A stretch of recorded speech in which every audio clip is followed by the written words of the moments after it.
The Biden administration could now allow Iranians who have served in a designated terrorist organization into the United States. A notice released by Homeland Security Secretary Mayorkas and Secretary of State Blinken says former members of the Islamic Revolutionary Guard Corps will be allowed to enter the U.S. if they, quote, pose no danger to the safety and security of the U.S.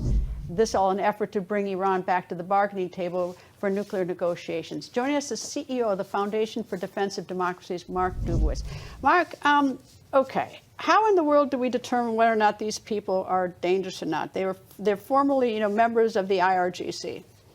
Well, Greta, we can't. I mean, that's the whole problem, is that there's no way the United States has the intelligence, intelligence sources, to figure out which members of the Revolutionary Guards are dangerous and not dangerous. Now, the administration has come out and denied that this applies to the IRGC and that this applies more specifically to Afghanistan. But when you read the exemption order, it is very ambiguous. It's very unclear exactly who it applies to. And I could absolutely see in the negotiations that are coming up that the United States puts this on the table as a concession to get Iran back in the nuclear deal. All right, if it's vague, they can easily resubmit another one that is not and specifically denies that it'll be the IRGC, right? Fair enough?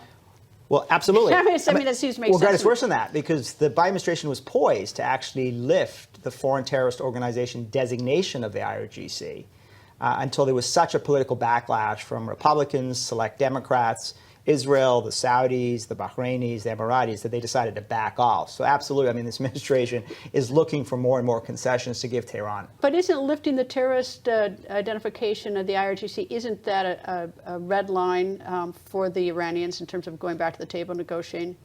Well, maybe not. The interesting thing with the regime in Iran is that when they negotiate, they ask for the outrageous, and then they settle for the egregious. Do you see any agreement coming, any nuclear agreement happening? I do. I think the Biden administration is desperate for a deal.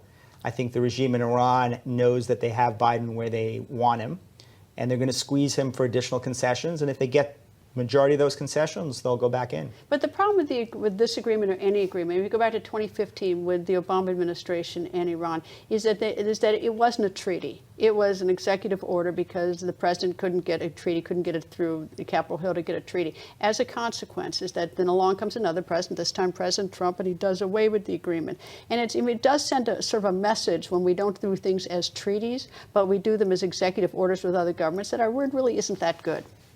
Well, exactly right. Look, this is an incredibly important foreign policy agreement.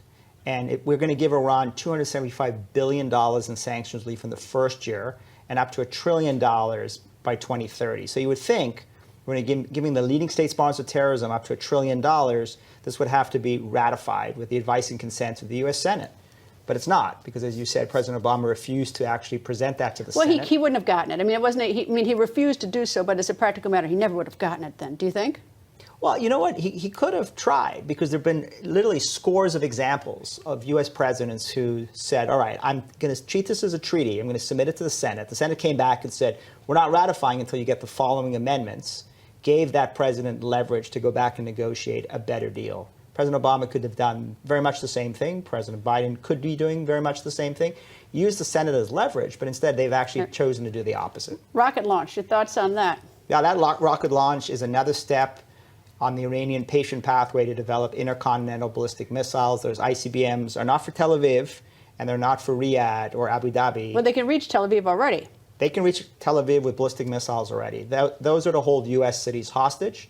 And those will be nuclear-tipped ICBMs aimed at our cities. Iran cheating on nuclear development all these years, even when they were under the agreement? They've been flagrantly cheating. And how do we know that? Is because the International Atomic Energy Agency has come back and said to Iran, we want access to those sites where you have been conducting undeclared nuclear activities when you were under the nuclear agreement. We want to know what you were doing there, and the Iranians have been stymieing the investigators and stonewalling them all along. Mark, thank you. Mark Dubowitz.